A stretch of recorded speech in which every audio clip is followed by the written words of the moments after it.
चलिए last class में कहां तक बातें की थी हमने? फिशर प्रोजेक्शन तक बातें हमारी हो गई थी। चलिए कंटिन्यू करते हैं इसी बात को। फिशर प्रोजेक्शन तक बातें हमारी हुई थी, उसी को कंटिन्यू करते हैं। मैंने आपको बोला था कि मैं आपको डायरेक्ट फिशर प्रोजेक्शन बनाने का जुगाड़ भी बताऊंगा। जैसे ये हमारे सामने दिया हुआ है CHO, यहां पर है CH2OH। क्लियर? अगर आपको वेज डैश से सीधा कहा जाना है फिशर प्रोजेक्शन में, तो आप डायरेक्ट भी जा सकते हैं। वेज डैश से आप डायरेक्ट भी फिशर प्रोजेक्शन में जा सकते हैं। उसके लिए आपको क्या करना है, ये कार्बन नंबर रहेगा 1, ये कार्बन नंबर रहेगा 2, ये कार्बन नंबर रहेगा 3। सभी लोग ध्यान से सुनेंगे भाई। हालांकि आपको कन्वर्ट करने की कहीं पर जरूरत नहीं पड़ेगी, बस आपको ये थोड़ा सा समझ में आना चाहिए कि फिशर इनफेक्ट होता क्या है। That's it. आपसे कन्वर्जन कभी नहीं पूछेगा कि भाई यहां से वहां आप कैसे जाओगे। फिर भी अगर आपको जाना पड़े जीवन में कभी भी, तो पहला काम ध्यान सुनेंगे, जो आपकी कौन सी लाइन है, सॉलिड लाइन। ध्यान से सुनो, सॉलिड लाइन को तो क्या बना देंगे, वर्टिकल। सॉलिड लाइन को तो क्या बना देंगे, वर्टिकल। यहां पर रहेगा CHO, यहां पर रहेगा CH2OH। क्लियर? अब जो हॉरिजॉन्टल लाइन होती है उस पर आपके कौन आते हैं, वेज डैश। इसको समझने के लिए आपको क्या करना पड़ेगा, आपको वेज और डैश के बिल्कुल बीच में यहां से ऑब्जर्व करना पड़ेगा। वेज और डैश के बीच में यहां से ऑब्जर्व करना पड़ेगा। जैसे ये मॉलिक्यूल अगर अपन बात करना चाहे ऐसे है, ठीक है, तो आप यहां से देखोगे तो ये वेज पर, ये डैश पर, ये सॉलिड लाइन पर दिखाई देगा। या तो इस मॉलिक्यूल को घुमा के ऐसे करो, आप सॉलिड लाइन को अपने से दूर भेजो। मॉलिक्यूल को नहीं घुमाना चाहते तो आप खुद ऐसी जगह पर आ जाओ जहां से सॉलिड लाइन आपसे दूर जा रही हो। जैसे एक तरीका तो आप यहां से ऑब्जर्व कर रहे हैं तो इसको ऐसे घुमाना पड़ेगा। दूसरा तरीका यह है कि खुद ही यहां पर आके खड़े हो जाओ जहां पर मैं हूं। अब देखो मैं कहां पर खड़ा हूं, वेज और डैश के बिल्कुल बीच में। तो दोनों सॉलिड लाइन मुझसे कहां जा रही है, दूर। गई कि नहीं गई? अब मेरे राइट हैंड साइड में कौन है बताओ, राइट हैंड साइड में कौन है, वेज। और लेफ्ट हैंड साइड में कौन है, डैश। तो जब यहां पर हॉरिजॉन्टल लाइन बनेगी, जो मेरे राइट हैंड साइड में होगा वो किधर चला जाएगा, हॉरिजॉन्टल लाइन के राइट में। और जो मेरे लेफ्ट हैंड साइड में होगा वो कहां पर चला जाएगा, हॉरिजॉन्टल लाइन के लेफ्ट में। एक बार फिर से सुनो, अपने आप को इन दोनों के बीच में इमेजिन कीजिए। वेज कहां होता है, वेज होता है out of plane of paper, और डैश होता है into the plane of paper. तो OH मेरे कौन से हाथ की साइड आएगा, राइट। कौन सा हाथ है मेरा, ये राइट। और H कहां जाएगा, लेफ्ट। तो जब ये हॉरिजॉन्टल लाइन बनाओगे तो जो राइट में है उसे राइट में, और जो लेफ्ट में है उसे लेफ्ट में। एक और ध्यान से सुनते हैं, एक और क्वेश्चन की प्रैक्टिस करते हैं इस जुगाड़ से। मान लीजिए ये आपके सामने है CHO, यहां पर कौन है, CH2OH। यहां पर अगर अपन बात करना चाहे, वेज पर है OH, डैश पर कौन है, H।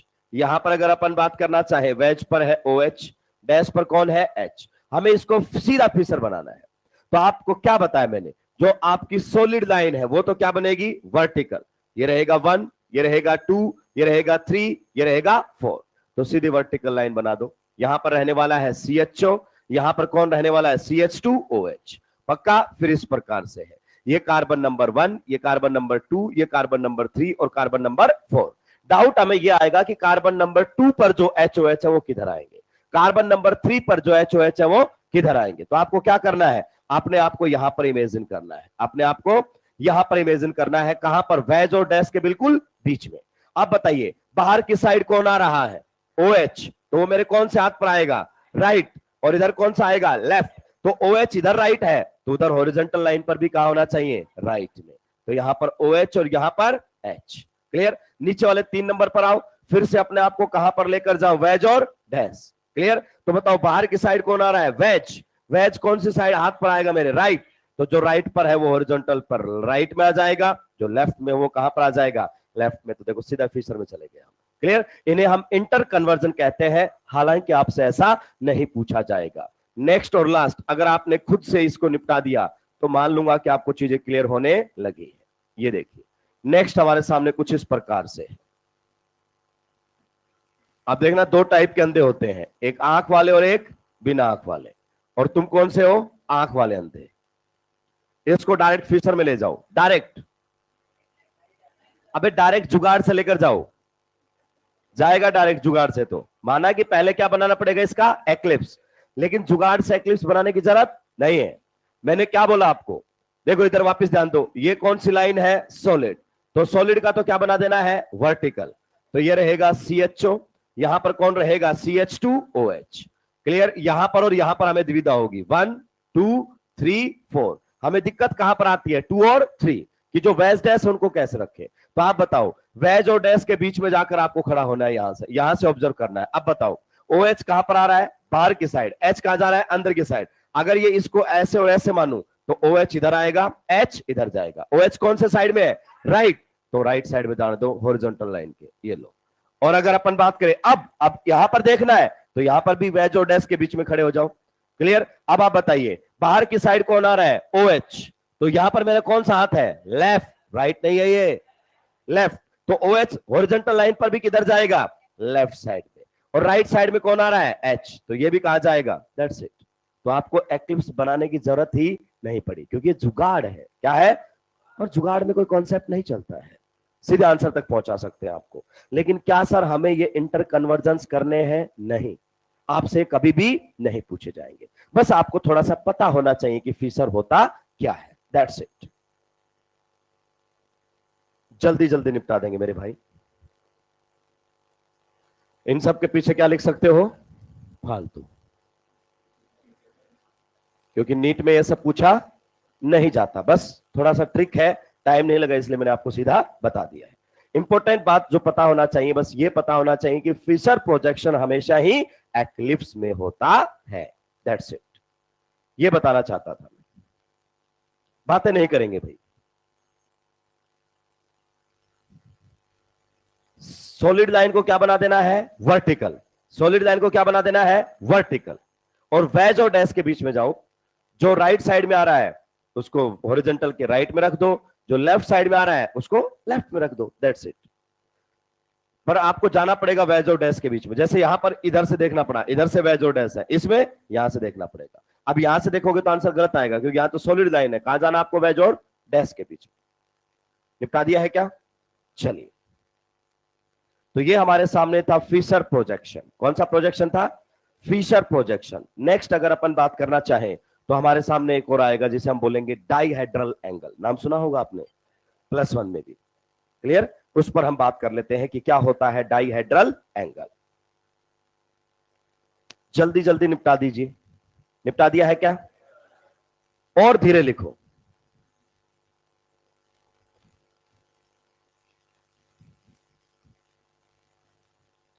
बेटा ऐसे ही चलते रहे तो फिर एक दिन वो आ जाएगा जब आप ये बोलोगे कि सर बोर्ड में कैसे पास हूं, नीट तो दूर दूर तक समझ ही नहीं आ रहा है।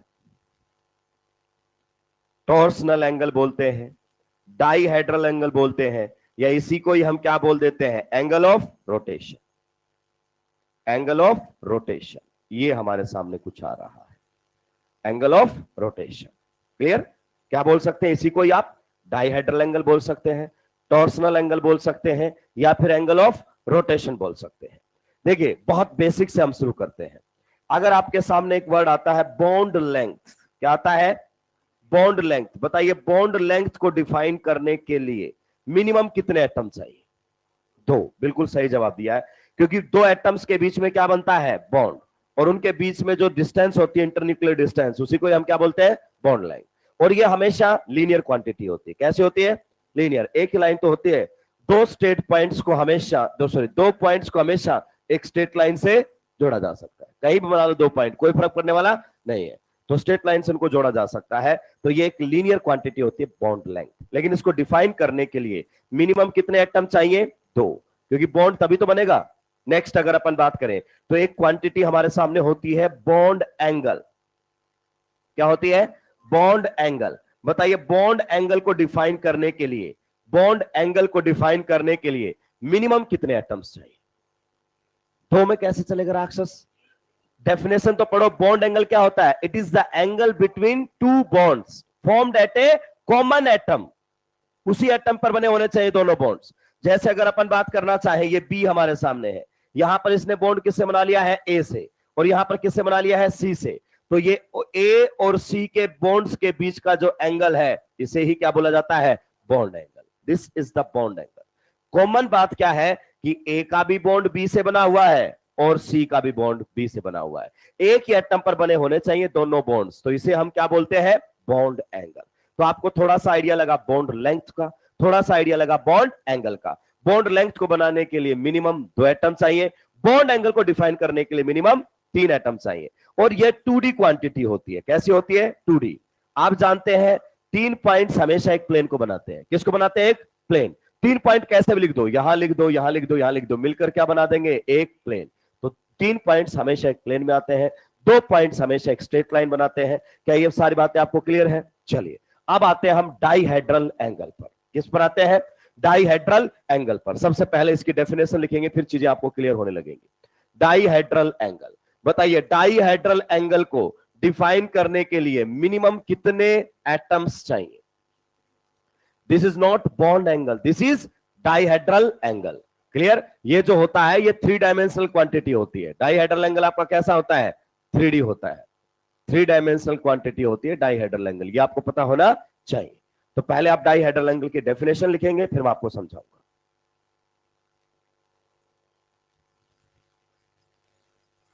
डाइहेड्रल एंगल पीछे वाला भी लिखना है क्या? जल्दी लिखो, छोटी छोटी बातें हैं। बॉन्ड लेंथ अलग चीज होती है, बॉन्ड एंगल अलग चीज होता है, और डाइहेड्रल एंगल अलग चीज होती है। इनको इंटरलिंक इसलिए किया है ताकि चीजें हमें क्लियर हो सके, वरना बहुत सारे लोगों को बॉन्ड एंगल और डाइहेड्रल एंगल में ही डिफरेंस नहीं पता लगता है। निपटा दिया है क्या? हैंड राइटिंग पर ध्यान नहीं देंगे, स्पीड पर ध्यान देंगे, बार बार बोल रहा हूं मैं। नेक्स्ट, डाइहेड्रल एंगल की डेफिनेशन लिखेंगे। Dihedral angle, it is the angle between 2 different planes. Underline the word planes. It is the angle, it is the angle between 2 different planes. It is the angle between 2 different planes containing ऐसे लिखना है, hydrogen C1 C2 containing hydrogen, ऐसे containing, ये वाला आपको लिख देना है, containing hydrogen C1 C2 and C1 C2 hydrogen and C1 C2 hydrogen containing HC1C2 and C1 C2 H. It is the angle between 2 different planes containing ये। अब समझते हैं इसको किस प्रकार की बातें होती है। देखिए अगर हम डाइहेड्रल एंगल को डिफाइन करना चाहें तो मैं आपको सामने डायग्राम बनाने की कोशिश करता हूं। हालांकि ड्राइंग में बहुत अच्छा मैं नहीं हूं, पहले ही मान लिया है मैंने कि आप मुझसे कहीं कंपटीशन कर बैठे। क्लियर? क्योंकि आपका सीधा कंपटीशन मुझसे ही होता है कि बाकी तो पता नहीं कितना समझ में आया, लेकिन डायग्राम तो हम आपसे अच्छा बनाते हैं। ये देखिए यहां पर अगर अपन बात करना चाहे, ये कार्बन है, क्या है? कार्बन, जिसको मैंने क्या बोला है? C1। फिर अगर अपन बात करना चाहे, ये क्या है? कार्बन, जिसको क्या बोला है? C2। इस प्रकार से दिखा रहा हूं, ये कार्बन है C1, ये कार्बन हमारे सामने है C2, और यहां पर क्या लगा हुआ है? हाइड्रोजन। तो आप देखो ये तीनों एटम्स मिलकर एक प्लेन बना रहे हैं। ये रहा प्लेन, अगर आप गौर से देख पा रहे हो तो ये एक प्लेन बना रहे हैं। उस प्लेन को मैंने कुछ इस प्रकार से हाईलाइट किया है, ये देखो ये एक प्लेन बना रहे हैं। ये तीनों एटम्स एक प्लेन के अंदर लाई कर रहे हैं। 3 पॉइंट हमेशा किस में लाई करते हैं? एक प्लेन। तो एक प्लेन तो वो हो गया जिसमें है HC1 C2। फिर अगर अपन बात करना चाहें, एक प्लेन हमारे सामने इधर है जिसमें आएगा C1 C2 और H। अगर आप गौर से देख पा रहे हो तो एक प्लेन अगर अपन बात करना चाहे तो हमारे सामने कुछ इस प्रकार से आएगा। ये देखो ये 2 अलग अलग प्लेन्स आपके सामने दिखाई देंगे। इन दोनों प्लेन्स के बीच में ये जो एंगल रहने वाला है थीटा, इसे ही हम क्या बोलते हैं? Dihedral angle. क्या बोलते हैं? Dihedral angle. मेरी बात को आप समझेंगे, मैं आपको चीजों को और भी धीरे धीरे क्लियर करूंगा। यानी कि एक तो ये प्लेन आपके सामने है ऊपर वाला, और एक प्लेन ये है, इनके बीच में जो एंगल है उसे हम क्या बोलते हैं? Dihedral angle. आपने अगर H2O2 की स्ट्रक्चर पढ़ी होगी तो ये बात आपको समझ में आएगी। जैसे हम इसको इस नोटबुक के जरिए समझते हैं, बहुत आसानी से समझ में आएगा। देखिए ये आपके सामने ऐसे है। अब आपको ये 2 प्लेन आप दिखाई देंगे, ये एक प्लेन है और दूसरा प्लेन ये है। तो यहां पर आपका कौन है? C1, यहां पर कौन है? C2, यहां पर कौन है? हाइड्रोजन, और यहां पर भी कौन है? हाइड्रोजन। तो देखो HC1 C2 इस प्लेन के अंदर है, और यहां पर C1 C2 H इस प्लेन के अंदर है। तो इन दोनों प्लेन्स के बीच का जो एंगल है उसी को ही क्या बोला जाता है? Dihedral angle. Right now this dihedral angle is 90 degree. Now this dihedral angle is 180 degree. तो इसे डाइहेड्रल एंगल का नाम दिया गया है। लेकिन ये नाम का है, काम का नहीं है। मैं आपको फिर से थोड़ा सा समझाने की कोशिश करूंगा, फिर हम आ जाएंगे कि किस प्रकार से हमें इसका इस्तेमाल करना है। ध्यान से सुनते रहिएगा मेरी बात को। ये देखिए, अगर अपन बात करना चाहें तो ये जो बॉन्ड्स हैं, ये भी बॉन्ड्स के बीच का एंगल है। गौर से सुनेंगे, ये भी बॉन्ड्स के, इधर देख, बढ़ाते हुए अगर हंसा कोई और इधर ऐसी वैसी हरकतें की जो नॉर्मल इंसान नहीं करते हैं, तो बता रहा हूं बाहर निकाल दूंगा क्लास से। पढ़ाते हुए कोई बर्दाश्त नहीं होंगी। नहीं पढ़ना है, कोई दिक्कत की बात नहीं, जहां पढ़ना चाहते हैं वहां पढ़े, क्योंकि मुझे पता है इस साल नहीं तो अगले साल आप मोटिवेशन से भी उब जाएंगे, आप शेरो शायरी से भी उब जाएंगे। फाइनल सिलेक्शन पढ़ने से आता है, और पढ़ने के लिए आपको यहां बैठना ही पड़ेगा। अभी भी बच्चे पूछ रहे हैं कि सर आप और आरडी सर और बाकी के टीचर्स कौन से बैच में आएंगे, क्योंकि कॉम्बिनेशन के साथ जब टीचर उतरते हैं ना, तो उसका मामला ही क्या होता है, अलग होता है। और वो कॉम्बिनेशन आपको मिली है, पीके सर ने आपको +1 में पढ़ाया, +2 में आया, तो हमारी कॉम्बिनेशन बहुत अच्छी है, कोई कंट्रोवर्सी नहीं आती है, और जो चीजें उन्होंने पढ़ाई वो बहुत बेहतरीन लेवल पर, बस उन्हीं को ही थोड़ा सा आगे लेकर मुझे जाना होता। तो ये कॉम्बिनेशन रेयरली मिलती है, उसका बेनिफिट आपको उठाना चाहिए। आपको +1 में उस टीचर ने पढ़ाया है जो वहां पर प्रीवियस इंस्टीट्यूट में अचीवर पढ़ाया करता था, मतलब 2-3 साल बाद वो टीचर जाके मिलता था बच्चों को, वो आपको +1 में टीचर मिला है, उसका बेनिफिट आपको मिलना चाहिए। जैसे मैं और आरडी सर की बात करूं, 3 से 4 साल के ड्रॉपर के बच्चे के पास हम मिलते थे, उससे पहले ऑप्शन ही नहीं होता था, आते नहीं थे उन फेज के अंदर, और आपको पहली बार में ही मिल रहे हैं। ये बेनिफिट आप समझ में नहीं आएगा, आपको 3 साल बाद आएगा, जब आप इधर उधर की गतिविधियों में व्यस्त रहेंगे और सिलेक्शन नहीं होगा। तो चलिए हम बात करते हैं। देखिए, ये भी बॉन्ड्स के बीच का ही एंगल है, ध्यान से सुनना। ये भी, ये एक बॉन्ड रहा, ये एक दूसरा बॉन्ड रहा, ये भी बॉन्ड के बीच का एंगल ही है, लेकिन ये दोनों बॉन्ड एक एटम पर नहीं बनेंगे, ये खास बात है। अगर हम बात करते हैं बॉन्ड एंगल की, तो मेरी बात को ध्यान से सुनना। बॉन्ड एंगल को किस प्रकार से डिफाइन किया जाता है? देखिए, ये दो बॉन्ड्स हैं, एक बॉन्ड ये रहा और एक बॉन्ड, ये दोनों बॉन्ड एक ही एटम पर बने हुए हैं। इन बॉन्ड्स के बीच का जो एंगल होता है उसे हम बॉन्ड एंगल कहते हैं। यहां पर भी ये बॉन्ड्स के बीच का ही एंगल है, लेकिन ये दोनों बॉन्ड एक एटम पर नहीं है, ये एडजेसेंट एटम्स पर है। क्लियर? अगर मैं ऐसे इसको ऐसे बनाऊं, तो देखो एक प्लेन किसकी वजह से बनेगा? ब्लैक, ब्लैक और ग्रीन। ये प्लेन बना कि नहीं बना? फिर आपके सामने बनेगा ब्लैक, ब्लैक और ग्रीन, दूसरा प्लेन ये बना। तो इन दोनों प्लेन्स के बीच का जो एंगल है, इसे हम क्या बोलते हैं? Dihedral angle. Right now this angle is 90 degree. आप अगर इसको ऐसे घुमा दोगे तो right now the angle is 180 degree. इसे हम डाइहेड्रल एंगल बोल रहे हैं। लेकिन ऐसा ये केवल नाम का है, ये काम का नहीं है। बस हमें थोड़ा सा समझ में आ जाए कि yes, this is the angle between two different planes, दो अलग अलग प्लेन्स के बीच का है। और ये एक 3 डायमेंशनल क्वांटिटी है, क्योंकि दो प्लेन आ गए तो एक प्लेन तो एक आपके 3 कोऑर्डिनेट से बनेगा, बाकी का दूसरे प्लेन में जाएगा। देखो एक प्लेन ये है, एक प्लेन ये है, दो प्लेन हमेशा किस में जाएंगे? 3D में। 2D में आ ही नहीं सकते, तो इट्स ए 3 डायमेंशनल क्वांटिटी। और इसको डिफाइन करने के लिए मिनिमम कितने एटम्स चाहिए? 4। कितने चाहिए? 4। और बॉन्ड कितने चाहिए आपको? 3। आप देख सकते हो, 1 2 3, 3 बॉन्ड तो एटलीस्ट चाहिए, तभी तो ये एंगल डिफाइन होगा। तो ये तो बुक की बात हो गई, ठीक है, लेकिन इससे बहुत ज्यादा चीजें बच्चों को समझ में नहीं आती है। उसके बाद एक डेफिनेशन और आएगी, पहले इसको आप छाप लीजिए, इस डायग्राम को बना लीजिए। उसके बाद एक डेफिनेशन और आएगी जो हमारे काम की रहेगी, ये नाम की है। हमें यह पता होना चाहिए कि क्वेश्चंस कहां से कैसे बन सकते हैं। एक भी बच्चा यहां से 650 प्लस नहीं है, और 650 प्लस नहीं है तो यह बहुत अच्छी कंडीशन नहीं है, मैं आपको बता दूं। पहला पेपर था, आसान भी होता है, सिलेबस भी कम होता है, इसमें तो बहुत जबरदस्त ताबड़तोड़ परफॉर्मेंस आनी चाहिए थी। मैं आपको बार बार कहता हूं और कहता रहूंगा, बातों से सिलेक्शन नहीं आएगा बेटा, पढ़ने से आएगा। अगर पढ़ रहे हो तो बाकी कुछ करने की जरूरत नहीं है, और नहीं पढ़ रहे तो बाकी कुछ भी कर लीजिए, सिलेक्शन नहीं होगा। 21-22 लाख बच्चों में से 20-25 हजार के नीचे आना इतना आसान नहीं है। पेपर आसान आता है, लेकिन कंपटीशन आसान नहीं है। एक गलती आपको कॉलेज के अंदर या कॉलेज से बाहर धकेल सकती है। निपटा दिया है क्या?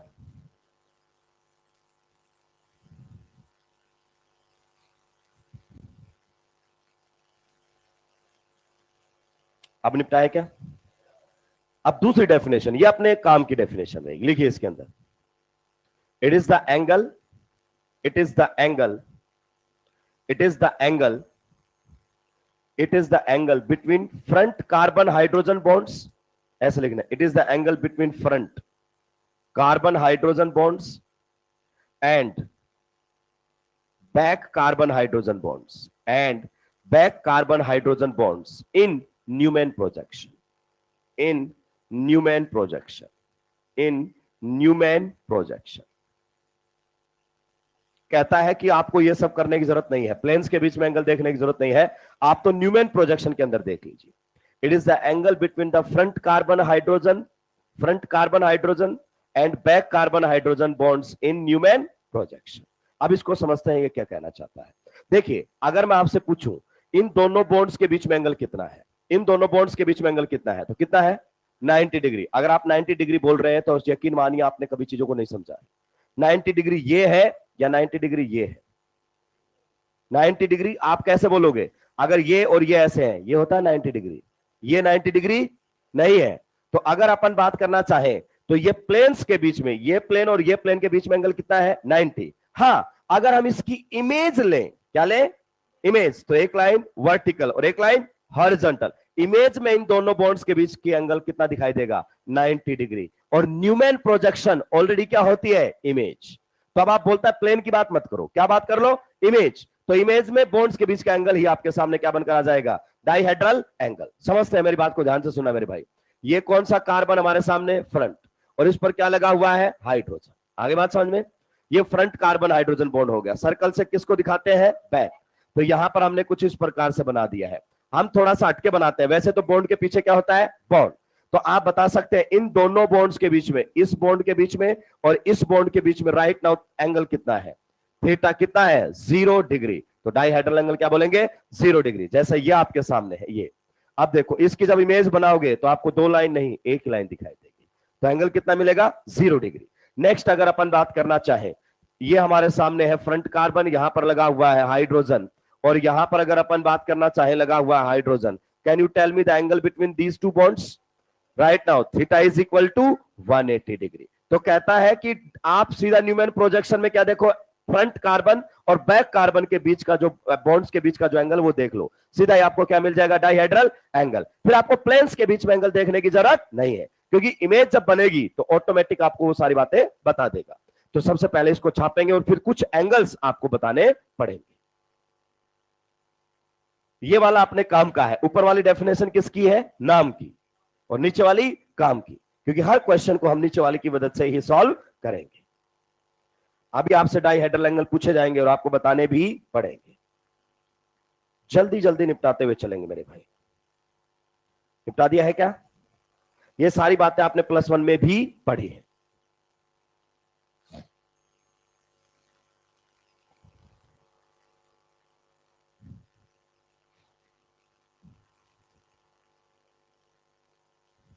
निपटा दिए हो क्या?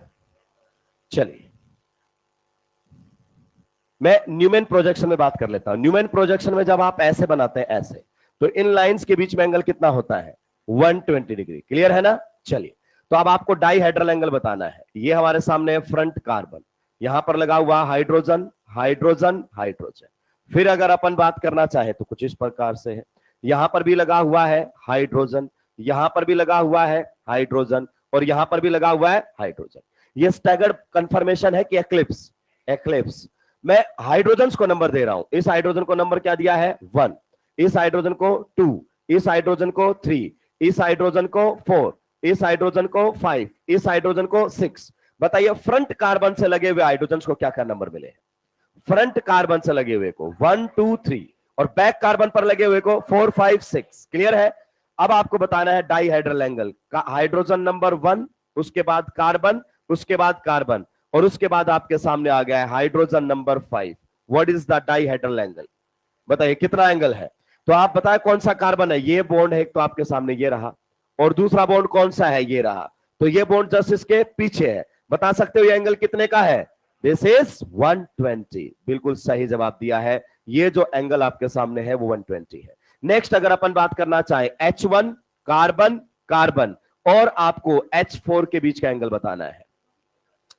आप समझ रहे हो अब कौन सा बताना है? ये बॉन्ड और इस बॉन्ड के बीच का एंगल। ये रहा H1, ये रहा कार्बन, फिर ये रहा कार्बन और ये रहा आपका H4। सो यहां पर जो एंगल है वो कितना है, 0 डिग्री। पक्का? यस। नेक्स्ट एक और स्ट्रक्चर मैं आप लोगों के लिए बनाता हूं। देखिए इस प्रकार से डाइहाइड्रल एंगल को देखा जाता है। यहां पर हाइड्रोजन है, यहां पर भी हाइड्रोजन है, यहां पर भी हाइड्रोजन है। फिर अगर अपन बात करना चाहें, यहां पर हाइड्रोजन है, यहां पर हाइड्रोजन है, यहां पर हाइड्रोजन है। क्लियर?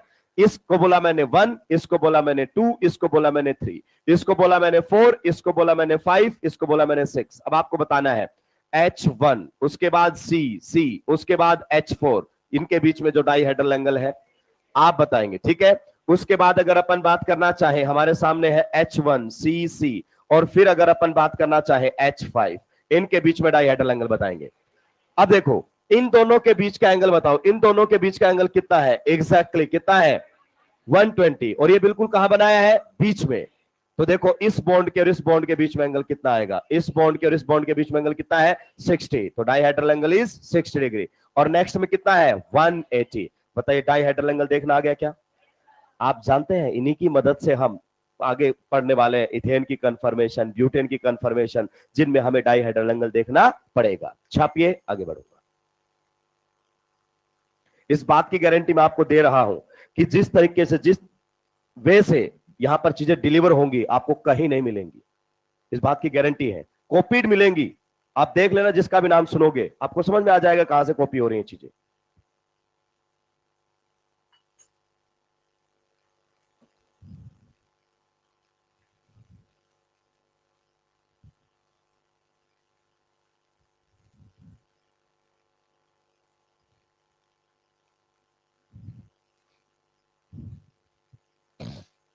जल्दी जल्दी निपटा देंगे मेरे भाई।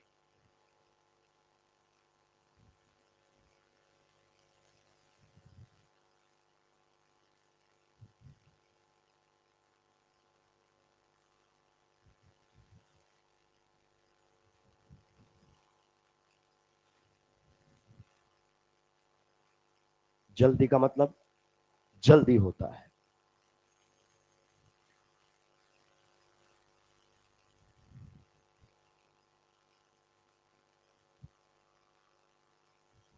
निपटा दी हो क्या?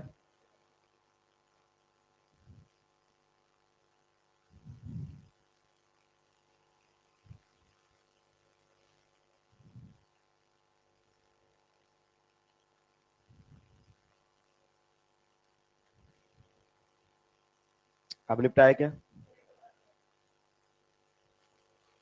चलिए आगे बढ़ जाऊं। नेक्स्ट जो अब हमारे सामने टर्म्स, हम कुछ टर्म्स सीख रहे हैं ताकि हम एनसीईआरटी पर आ सके। एक वर्ड आपने सुना होगा, स्ट्रेन। क्या सुना होगा? स्ट्रेन। देखिए फिजिक्स में अलग तरीके से होता है, वहां longitudinal strain, volumetric strain, areal strain होती है। यहां पर हम फिजिक्स की बातें नहीं कर रहे, हम केमिस्ट्री की बातें कर रहे हैं। तो नेक्स्ट आप हेडिंग लगा देंगे स्ट्रेन। क्या लगा देंगे? स्ट्रेन। और आप मेरी बात सुनना, जब भी आपके दिमाग में स्ट्रेन आए तो आपके दिमाग में स्ट्रेन की जगह क्या आनी चाहिए? एनर्जी। क्या आनी चाहिए? एनर्जी। अगर मैं बोलूं कि इसमें स्ट्रेन बढ़ गई है तो तुम्हें क्या समझ में आना चाहिए? उसकी एनर्जी बढ़ गई है। और किसी की एनर्जी का बढ़ जाना मतलब स्टेबिलिटी का घट जाना। और मैं बोलूं कि इसमें स्ट्रेन कम है मतलब इसकी एनर्जी कम है। एनर्जी कम है तो फिर उसकी स्टेबिलिटी ज्यादा है। तो स्ट्रेन का मतलब अपने दिमाग में क्या आनी चाहिए? एनर्जी। हमारे सारी चीजें बहुत आसानी से यहां से क्लियर होने लगेंगी। चलिए अब स्ट्रेन को मैं 3 कैटेगरी में डिवाइड करता हूं जो हमें जरूरत पड़ेगी। स्ट्रेन अगर अपन बात करना चाहें तो कितनी कैटेगरी में डिवाइड किया जा सकता है? 3। सबसे पहले अगर अपन बात करना चाहें तो हमारे सामने रहेगा टॉर्सनल स्ट्रेन। क्या रहेगा? Torsional strain. बताइए इसके बारे में आपने जरूर सुना है? यस, इसको टॉर्सनल स्ट्रेन बोलते हैं। फिर आपने एक और सुना होगा, स्टेरिक स्ट्रेन। कौन सा सुना होगा? Steric strain. कई बार बेटा उसको स्टेरिक स्ट्रेन बोल देते हैं, कई बार उसी को ही हम क्या बोल देते हैं? वंडरवॉल। क्या बोल देते हैं? वंडरवॉल। अगर अपन बात करना चाहें, वंडरवॉल स्ट्रेन बोल देते हैं या वंडरवॉल रिपल्सन बोल देते हैं, एक ही बात है, क्योंकि रिपल्सन से भी एनर्जी बढ़ जाती है। और एक तीसरी और होती है जिसे आप क्या बोलते हैं? Angle strain. क्या बोलते हैं? एंगल स्ट्रेन का नाम हम देते हैं, अगर आपने सुना हो तो। क्लियर? मैं सबसे पहले एंगल स्ट्रेन से ही शुरू करूंगा। क्यों? क्योंकि एंगल स्ट्रेन आप आसानी से समझ सकते हैं, क्योंकि आपने +1 में इसमें बहुत सारी बातें की है। जैसे आपने एक थ्योरी पढ़ी होगी, वेस्पर थ्योरी के नाम से आता है कि दो बॉन्ड्स के बीच में क्या एंगल रहेगा, वो वहां से डिसाइड करते हैं कि दो बॉन्ड्स एक दूसरे से मैक्सिमम डिस्टेंस पर होने चाहिए ताकि उनके बीच में रिपल्सन क्या हो, मिनिमम, क्योंकि बॉन्ड में क्या होते हैं, इलेक्ट्रॉन्स। अगर अपन बात करें, ध्यान से सुनना, हमारे सामने मीथेन है, क्या है, मीथेन। मीथेन में इस कार्बन की हाइब्रिडाइजेशन स्टेट बताओ, sp3।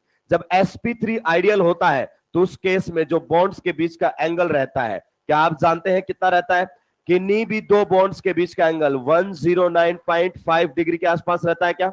This is the ideal situation, this is the ideal situation. अब इन बॉन्ड्स के बीच में जो रिपल्सन है वो मिनिमम है। अगर एंगल 109.5 डिग्री से ज्यादा हुआ या कम हुआ, दोनों केस में मॉलिक्यूल में क्या आ जाएगी, स्टेन। समझे मेरी बात को, ऐसा नहीं है कि एंगल के घटने पर ही स्टेन आती है, नहीं, एंगल के बढ़ने पर भी स्टेन आएगी। आइडियल वैल्यू से अगर एंगल घटता है या बढ़ता है तो मॉलिक्यूल में क्या डेवलप हो जाती है, स्टेन। और एंगल के घटने बढ़ने से जो स्टेन आएगी उसे ही हम क्या बोलते हैं, एंगल स्टेन। क्या बोलते हैं, एंगल स्टेन। मान लीजिए अगर अपन बात करना चाहें तो अभी मेरे पैरों के बीच में और जो मेरा सिर है उसके बीच में कितना एंगल है, 180। हम इस पोज में सबसे ज्यादा कंफर्टेबल है, क्लियर। मान लीजिए कोई मुझे बोले कि ऐसे नहीं, आपको ऐसे झुक के रहना है, तो अब एंगल चेंज हो गया कि नहीं हो गया। कुछ देर बाद आपको यहां पर स्टेन डेवलप होती हुई नजर आएगी, आप अनस्टेबल होंगे, आपका एनर्जी लेवल बढ़ जाएगा। तो इसका मतलब है कि आइडियल पोजीशन से डाइवर्ट होते ही स्टेन आती है, तो यहां पर स्टेन आएगी। अब नेक्स्ट अगर अपन बात करना चाहें, जैसे हमारे सामने साइक्लोप्रोपेन है, क्या है, साइक्लोप्रोपेन। ये साइक्लोप्रोपेन है, मेरी बातों को पहले आप ध्यान से सुनेंगे। साइक्लोप्रोपेन ये हमारे सामने रहेगा। आप बताइए इस कार्बन का हाइब्रिडाइजेशन स्टेट क्या है, what is the hybridisation state. अबे दो तो बॉन्ड है, दो क्या है, हाइड्रोजन, तो हाइब्रिडाइजेशन स्टेट इसका क्या है, sp3। sp3 है तो बॉन्ड एंगल कितना होना चाहिए था, 109.5 डिग्री के आसपास। लेकिन भाई साहब ट्राइंगल का इंटरनल एंगल कितना होता है, 60 डिग्री। किसी भी पॉलीगन का अगर इंटरनल एंगल निकालना हो, इंटरनल एंगल थीटा निकालना हो, तो क्या उसका फॉर्मूला होता है, 180 degree minus 360 degree divided by n। n is the number of side, तो इसमें कितनी साइड्स हैं, 3, तो n की वैल्यू 3 रखो, 60 डिग्री आ जाएगा आपके पास, क्लियर। तो यहां पर एंगल कितना है, 60 डिग्री। लेकिन आइडियली होना कितना चाहिए था, आइडियली होना कितना चाहिए था, अगर अपन बात करना चाहे, आइडियली होना चाहिए था 109.5 डिग्री के आसपास, है कितना, 60। तो बताइए दो बॉन्ड्स के बीच में एंगल कम हो रखा है कि नहीं हो रखा है, तो इस मॉलिक्यूल में स्टेन आ रखी है, क्या रखी है, स्टेन। अगर आप यहां पर निकालना चाहो एंगल स्टेन, मेरी बात को ध्यान से सुनना, क्या निकालना चाहो, एंगल स्टेन, ध्यान से सुनना, एंगल स्टेन पर बॉन्ड, क्या बात करते हैं, पर बॉन्ड, टोटल नहीं, क्या निकाल रहे हैं, पर बॉन्ड, तो वो रहेगा आइडियल बॉन्ड एंगल कितना होना चाहिए था, 109.5 डिग्री, और एंगल है कितने का, 60 डिग्री डिवाइडेड बाई 2, पर बॉन्ड आ जाता है। अगर अपन 2 से डिवाइड नहीं करेंगे तो टोटल एंगल स्टेन आ जाएगी। अब ये लगभग कितना निकल कर आएगा, अगर अपन बात करना चाहे 49.5 डिवाइडेड बाई 2, तो अपन अप्रोक्सीमेट 25 डिग्री मान लेते हैं। यानी कि अगर इन बॉन्ड्स की बात करना चाहे तो ये एक बॉन्ड लगभग 25 डिग्री से आपका जो है वो इधर चला गया है, ये देखो ऐसे ये बॉन्ड होने चाहिए थे, लेकिन ये यहां पर कितना झुक गया है, लगभग ये 25 डिग्री से इसके पास आ गया है, और ये भी लगभग कितने से उसके पास आ गया है, 25 डिग्री से उसके पास आ गया है। और इस प्रकार से जब बॉन्ड पास आते हैं तो बताइए एक दूसरे को क्या करने लगेंगे, रिपेल, क्योंकि बॉन्ड में क्या होते हैं, electrons, they will start repelling each other. तो यहां पर आपका एंगल स्ट्रेन डेवलप हो जाता है। जब भी कोई बॉन्ड अपनी आइडियल पोजीशन से इधर या उधर होता है, यानी कि एंगल चाहे बढ़े चाहे घटे, दोनों सिचुएशन में स्ट्रेन डेवलप होगी। दोनों सिचुएशन में क्या डेवलप होगी, स्ट्रेन। क्या ये बात आपको समझ आए, इसे हम एंगल स्ट्रेन बोलते हैं। क्या बोलते हैं, एंगल स्ट्रेन। आगे बात समझ में। चलिए नेक्स्ट अब हम आते हैं टॉर्सनल स्ट्रेन पर। किस पर आते हैं, टॉर्सनल स्ट्रेन पर। देखिए टॉर्सनल स्ट्रेन की मेरी बात सुनना, it is bond pair repulsion. ध्यान से सुनेंगे, it is bond pair repulsion. ये जो आप लोगों के सामने रहेगा ये बॉन्ड पेयर रिपल्सन है। It is bond pair repulsion, ये आप लोगों के सामने रहने वाला है। बॉन्ड पेयर रिपल्सन, यानी कि आप इसे क्या कह सकते हो, इलेक्ट्रॉनिक रिपल्सन है। क्या है, इलेक्ट्रॉनिक रिपल्सन। जैसे मैं लिख रहा हूं वैसे लिखना आपको ना, इलेक्ट्रॉनिक रिपल्सन हमारे सामने रहने वाला है। और रिपल्सन वर्ड इस्तेमाल में लिया है तो रिपल्सन से हमेशा एनर्जी बढ़ती है, स्ट्रेन आने से हमेशा मॉलिक्यूल की एनर्जी बढ़ेगी। लेकिन कौन से बॉन्ड्स के बीच का रिपल्सन है, यह सबसे ज्यादा इंपॉर्टेंट है। देखिए रिपल्सन तो एक ही एटम पर बने हुए बॉन्ड्स के बीच में भी हो सकता है, लेकिन हम उस रिपल्सन की बात यहां पर नहीं कर रहे। ये मेरी बात को आप ध्यान से सुनना। देखिए जैसे ये हमारे सामने मीथेन मॉलिक्यूल है, तो इस बॉन्ड के इलेक्ट्रॉन इस बॉन्ड के इलेक्ट्रॉन को क्या कर सकते हैं, रिपेल। लेकिन ये दोनों बॉन्ड एक ही एटम पर बने हुए हैं, इससे तो मॉलिक्यूल की ज्योमेट्री डिसाइड होती है। क्या डिसाइड होती है, ज्योमेट्री। एक ही बॉन्ड पर बने हुए बॉन्ड्स के बीच के रिपल्सन की बात नहीं कर रहा है, ये अलग अलग एटम्स पर बने हुए बॉन्ड के रिपल्सन की बात कर रहा है। मेरी बात को आप ध्यान से सुनेंगे। जैसे अगर अपन बात करना चाहें, ये हमारे सामने कंफर्मेशन बना लेते हैं, जैसे हम किसकी बना लेते हैं, इथेन की, क्योंकि हमारे सिलेबस में जो है वो इथेन ही है। तो मैं इथेन की बना लेता हूं। यहां पर कौन है, हाइड्रोजन। यहां पर कौन है, हाइड्रोजन। यहां पर कौन है, हाइड्रोजन। यहां पर कौन है, हाइड्रोजन। यहां पर भी कौन है, हाइड्रोजन। आप बता सकते हैं ये कंफर्मेशन कौन सी बनी हुई है, ये आपके सामने एक्लिप्स्ड बना हुआ है। बना हुआ है कि नहीं बना हुआ है, एक्लिप्स्ड हमारे सामने कंफर्मेशन है। हो सकता है अभी आपको वर्ड कंफर्मेशन क्लियर ना हो, लेकिन आपको बहुत ज्यादा चिंतित होने की जरूरत नहीं है, मैं क्लियर कर दूंगा टाइम आने पर। ये एक्लिप्स्ड कंफर्मेशन है। तो ये देखो, ये आपका कौन सा कार्बन है, फ्रंट कार्बन, और ये कौन सा कार्बन है, बैक कार्बन। तो इस कार्बन हाइड्रोजन बॉन्ड के जो इलेक्ट्रॉन्स हैं, वो इस कार्बन हाइड्रोजन बॉन्ड के इलेक्ट्रॉन्स को जो रिपल्सन देते हैं ना, उसका नाम टॉर्सनल स्टेन है। रुकिए और समझिए, ये बॉन्ड आपस में जो रिपल्सन देते हैं उनका नाम नहीं है, एक ही एटम पर बने हुए बॉन्ड्स के बीच का रिपल्सन नहीं है, ये एडजेसेंट एटम्स पर बने हुए बॉन्ड्स के बीच का रिपल्सन है। आप बताइए, इस बॉन्ड में क्या है, इलेक्ट्रॉन्स। क्या है, इलेक्ट्रॉन्स। उस बॉन्ड में भी क्या है, इलेक्ट्रॉन्स। क्या बात आपको समझ में आई। और इलेक्ट्रॉन इलेक्ट्रॉन पर एक जैसा चार्ज होता है, और एक जैसे चार्ज एक दूसरे को क्या करते हैं, रिपेल। इलेक्ट्रॉन के पास इलेक्ट्रॉन आएगा तो क्या बोलेगा, आ भाई गले लग जा, ऐसे बोलेगा क्या, या उसको रिपेल करेगा, रिपेल। तो इस बॉन्ड के इलेक्ट्रॉन्स जब उस बॉन्ड के इलेक्ट्रॉन्स को रिपेल करते हैं, तो इसी का ही नाम क्या है, टॉर्सनल स्ट्रेन। अब आप एक बात समझो, इसमें दो इलेक्ट्रॉन, उसमें दो इलेक्ट्रॉन, जब ये एक दूसरे को रिपेल कर रहे होंगे ना, तो इस रिपल्सन से मॉलिक्यूल की एनर्जी बढ़ेगी, और वो लगभग 1 किलो कैलोरी पर मोल के आसपास बढ़ती है। कितनी बढ़ती है, 1 किलो कैलोरी पर मोल। इस बॉन्ड के इलेक्ट्रॉन्स ने जब उस बॉन्ड के इलेक्ट्रॉन्स को रिपेल किया, तो 1 किलो कैलोरी एनर्जी बढ़ा दी। अब नेक्स्ट मेरी बात को ध्यान से सुनना। अगर अपन बात करना चाहे, इस बॉन्ड के जो इलेक्ट्रॉन्स हैं वो कुछ को रिपेल करेंगे, इसको, बिल्कुल उसके जो पीछे है, ध्यान से सुनते रहे, सारी बातें धीरे धीरे क्लियर होंगी। तो ये बॉन्ड के इलेक्ट्रॉन्स उसको रिपेल करेंगे, और इस इलेक्ट्रॉनिक रिपल्सन से फिर कितनी एनर्जी बढ़नी चाहिए, क्योंकि भाई साहब दो दो इलेक्ट्रॉन, टोटल इलेक्ट्रॉन कितने हुए, 4। तो इस बॉन्ड में भी तो कितने हैं, 2 और 2 4। तो रिपल्सन तो सेम चार्जेस के बीच में ही है ना, तो यहां पर कितनी एनर्जी बढ़ेगी, फिर से इसकी एनर्जी बढ़ जाएगी 1 किलो कैलोरी पर मोल। क्या ये बात आपको समझ में आई। मेरी बातों को आप लोग ध्यान से सुनते हुए चलेंगे। नेक्स्ट अगर अपन बात करना चाहे, तो देखिए इस बॉन्ड के भी जो इलेक्ट्रॉन्स हैं, वो इस बॉन्ड के इलेक्ट्रॉन्स को क्या करेंगे, रिपेल। आप बताइए, यहां पर एक बॉन्ड पेयर रिपल्सन की वजह से कितना एनर्जी लेवल बढ़ रहा है, 1 किलो कैलोरी पर मोल। तो जो एनर्जी बढ़ गया वो कितना बढ़ गया है, 1 किलो कैलोरी पर मोल। तो अगर आपसे पूछे कि टोटल इस रिपल्सन की वजह से कितनी एनर्जी बढ़ जाएगी, टोटल अगर अपन बात करना चाहे तो एक रिपल्सन कितने का है, 1 किलो कैलोरी पर मोल, और ऐसे ऐसे कितने रिपल्सन है, 3। तो यहां पर लगभग 3 किलो कैलोरी पर मोल जो है वो एनर्जी बढ़ जाएगी। मेरी बात को ध्यान से सुनते रहना, 3 किलो कैलोरी पर मोल जो एनर्जी है वो बढ़ जाती है। यानी कि कितने रिपल्सन आए हैं, 3 बॉन्ड पेयर रिपल्सन है, 3 बॉन्ड पेयर रिपल्सन, एक बॉन्ड पेयर, दूसरा बॉन्ड पेयर, तीसरा बॉन्ड पेयर। तो 3 बॉन्ड पेयर रिपल्सन की वजह से जो मॉलिक्यूल की एनर्जी है वो लगभग कितनी बढ़ जाती है, 3 किलो कैलोरी पर मोल। और इसी को जूल में लिखूंगा तो कितना हो जाएगा, 12.6 किलो जूल पर मोल। क्या ये बात आपको समझ में आ गई है। अब ध्यान से सुनेंगे मेरी बात को, ये किस प्रकार की बातें हैं, ये इस प्रकार की बातें हैं, यहां से समझो चीजों को। ये देखो, ये ब्लैक ग्रीन, ये ब्लैक ग्रीन। अब समझो, इस बॉन्ड के इलेक्ट्रॉन्स इस बॉन्ड को क्या करते हैं, रिपेल। तो एनर्जी बढ़ेगी इलेक्ट्रॉनिक रिपल्सन की वजह से, और कितनी बढ़ेगी, 1 किलो कैलोरी पर मोल। फिर ये देखिए, यहां पर अगर अपन बात करना चाहें इस प्रकार से, जो व्हाइट वाला है वो व्हाइट वाले को रिपेल करेगा, व्हाइट वाला जो है वो व्हाइट वाले को रिपेल करेगा, ऐसे। इन दोनों के रिपल्सन से कितनी बढ़ेगी, 1 किलो कैलोरी पर मोल। फिर इन दोनों के रिपल्सन से 1 किलो कैलोरी पर मोल। अब सर मेरे दिमाग में एक सवाल आ रहा है, क्या सवाल आ रहा है, कि इस बॉन्ड के जो इलेक्ट्रॉन्स हैं, क्या वो इधर वाले उधर वाले बॉन्ड को रिपेल नहीं करेंगे। ये सबसे इंपॉर्टेंट पॉइंट है, क्योंकि इस बॉन्ड के जो इलेक्ट्रॉन्स है केवल आपने इसी पर फोकस किया है, ये इसके बिल्कुल क्या है, पीछे कौन सी कंफर्मेशन है, एक्लिप्स।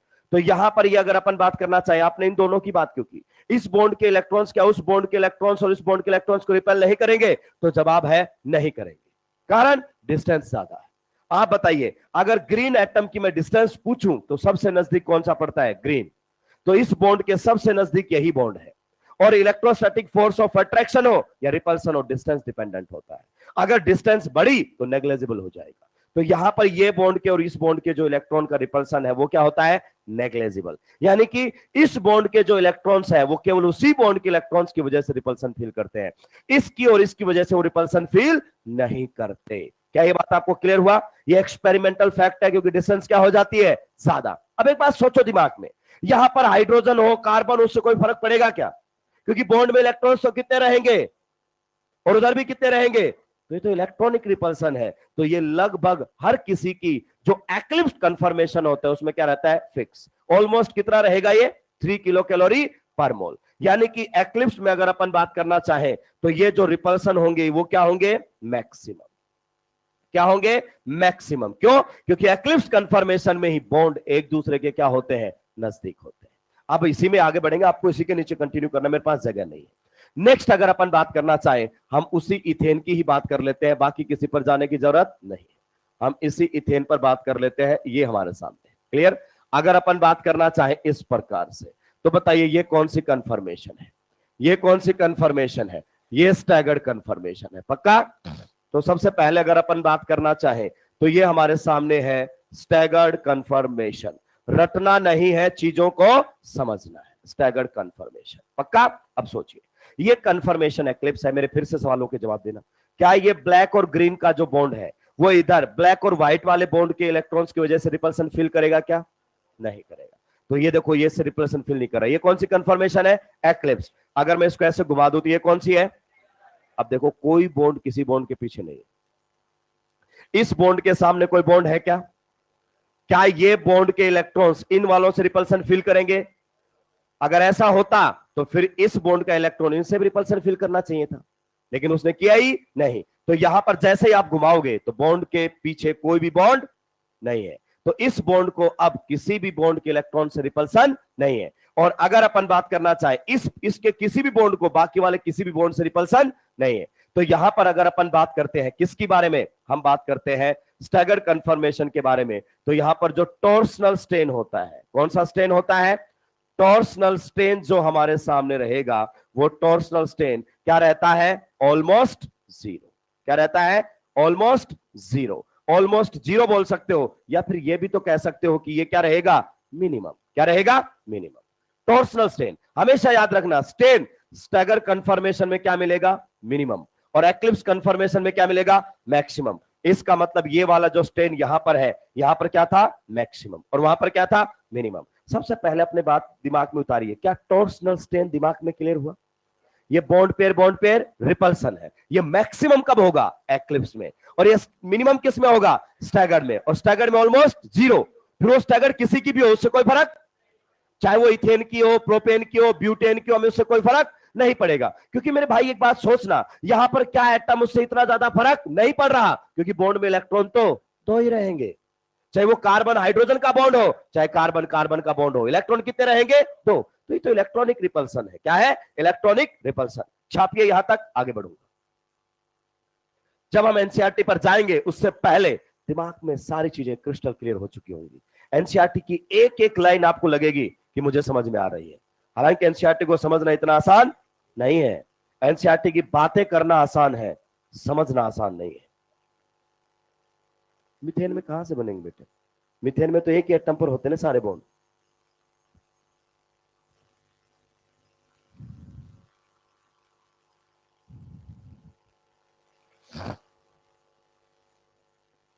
जल्दी से निपटा देंगे इसको, ऐसे टॉर्सनल स्ट्रेन के नीचे लिखते हुए चलना। फिर इधर किस पर बात कर लेंगे? स्टेरिक स्ट्रेन पर। तो सारी स्ट्रेन एक साथ निपट जाएंगी। कोई सा भी स्ट्रेन क्यों ना हो, that will be maximum in eclipsed and minimum in staggered. क्योंकि चाहे एटम हो चाहे बॉन्ड हो, सबसे नजदीक वो एक्लिप्स में होते हैं और सबसे दूर वो स्टैगर्ड में होते हैं।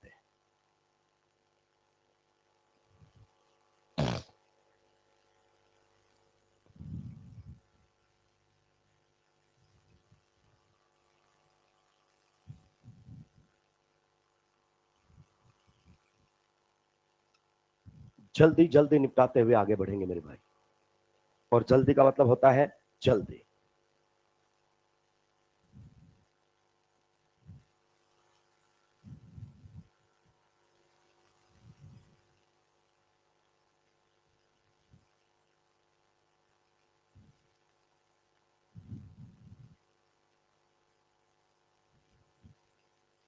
निपटा दिए हो क्या, या खुद ही निपट गए हो? खुद नहीं निपटना है भाई, निपटाना है।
जल्दी जल्दी निपटाएंगे।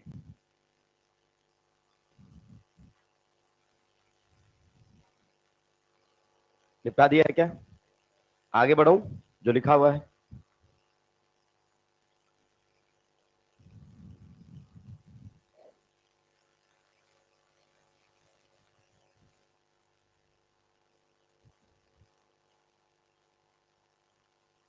अब निपटाए क्या? भाई बहुत धीरे लिखते हो आप लोग, इवन शाम वाले बैच से भी धीरे लिखते हैं अपन।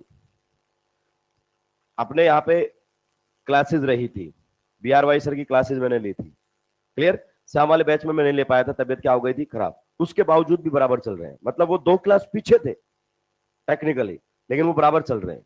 2 क्लास वहां पे मैंने ली, उसके बावजूद भी सिलेबस क्या है, बराबर।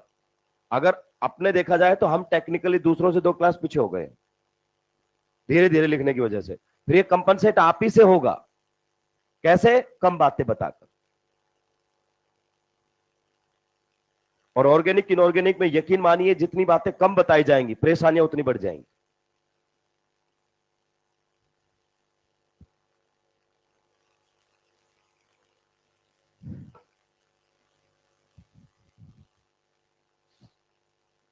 स्टैगर्ड कंफर्मेशन चाहे किसी की भी क्या ना हो, टॉर्सनल स्ट्रेन ऑलमोस्ट क्या मिलेगी, 0। टॉर्सनल स्ट्रेन ऑलमोस्ट क्या मिलेगी, 0।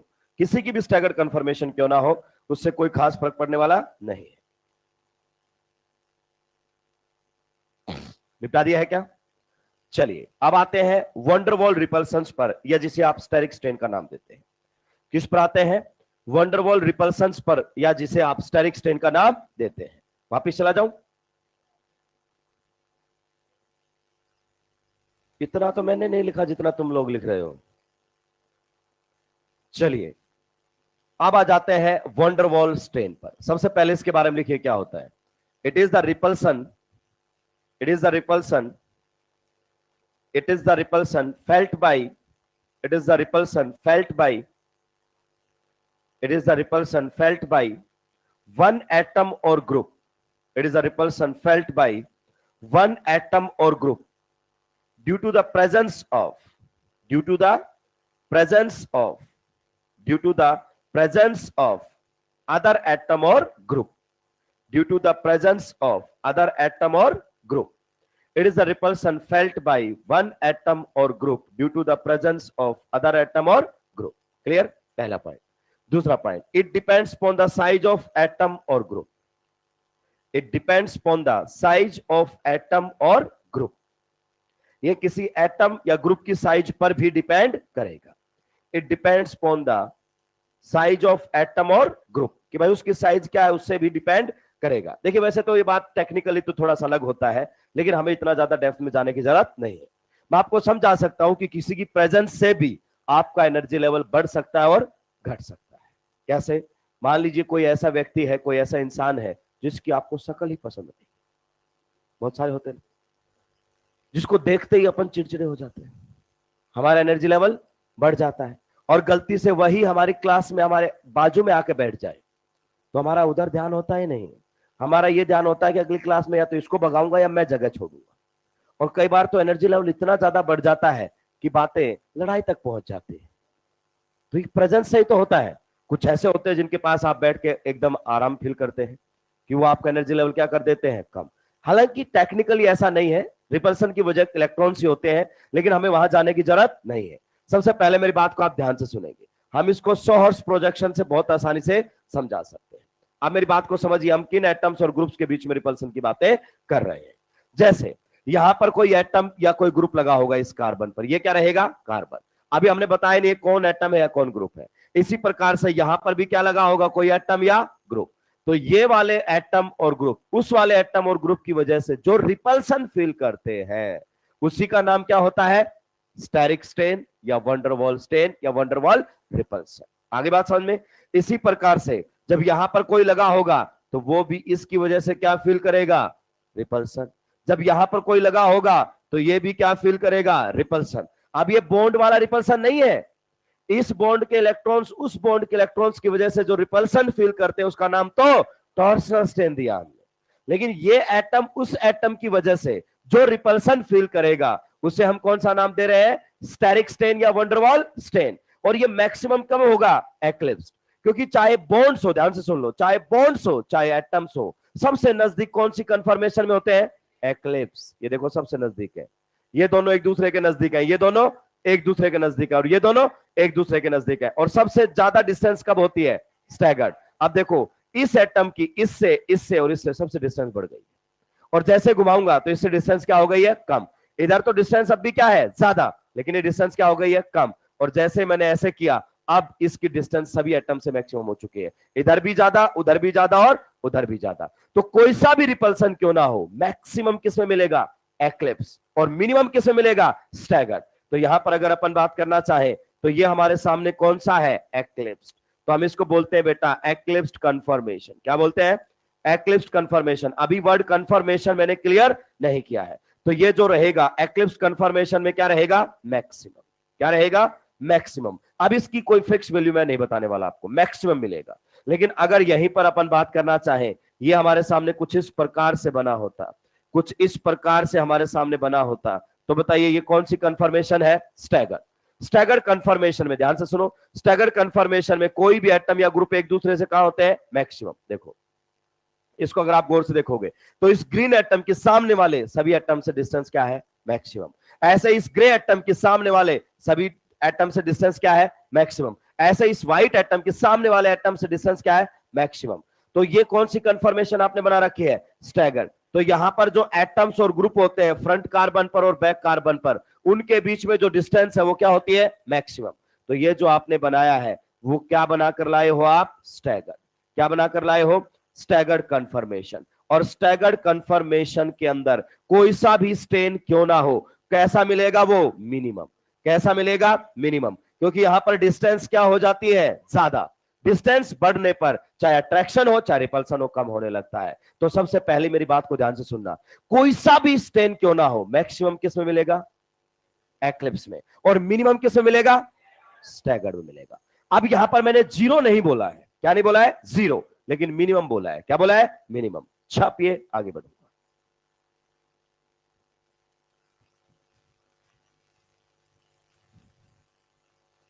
जल्दी जल्दी निपटाएंगे मेरे भाई। और इसके बाद जो बात बताने वाला हूं वो जबरदस्त बात है, एक्सक्लूसिवली आपको इसी क्लास में मिलेगी, इससे पहले कहीं नहीं मिलेगी। इसके पहले, अब इसके बाद जो लोग बताएंगे वो सुन के ही बताएंगे। फर्स्ट कॉपी नहीं होता, फर्स्ट ओरिजिनल होता है, राक्षस।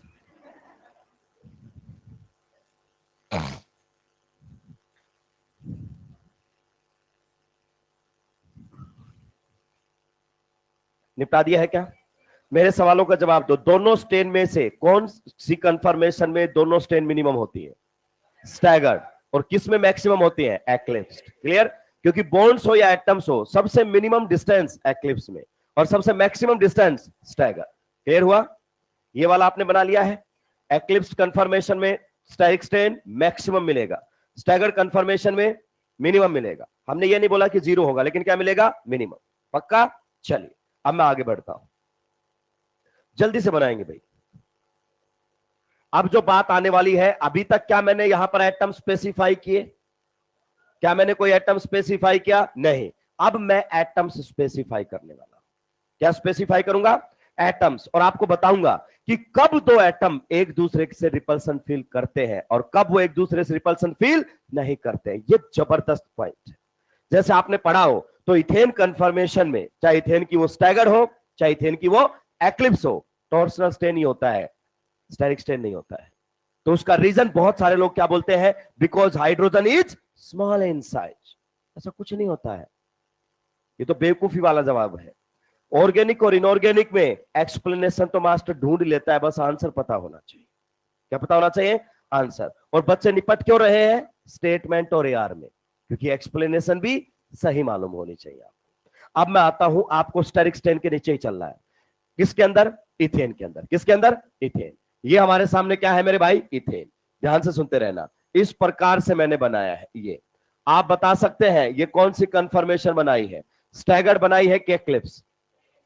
एक्लिप्स। ठीक है, मैं एक बार ढंग से बनाता हूं, इस पर हम बातें करेंगे ध्यान से।